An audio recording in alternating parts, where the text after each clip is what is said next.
আসসালামু আলাইকুম, কেমন আছেন সবাই? আজকে এখানে তৈরি করে নিচ্ছি মাটির আলু মুরগির মাংস দিয়ে রান্না করব।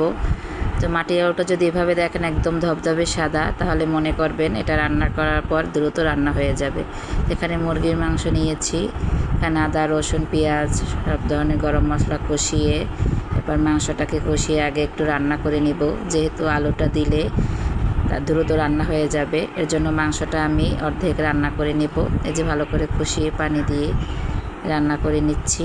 এরপরে এখানে আবারও এই মাটির আলুগুলো দিয়ে কষিয়ে নিচ্ছি, কষিয়ে ঝোল দিয়ে নেব, তাহলে খেতে অনেক বেশি ভালো লাগবে। এই যে ভালো করে কষিয়ে নিচ্ছি। এরপরে হচ্ছে আমি পরিমাণ মতো পানি দিয়ে নিলাম। এটা রান্না করতে বেশি সময় লাগে না। আর এই মাটির আলুকে কীভাবে খান অবশ্যই কমেন্ট বক্সে জানাবেন। আমার কাছে কেন জানি মুরগির মাংস দিয়ে রান্নাটাই সবচেয়ে বেশি ভালো লাগে। যে দেখেন একদম অল্পের ভিতরে কিন্তু সিদ্ধ হয়ে গেছে, রান্না হয়ে গেল মজাদার মাটির আলু।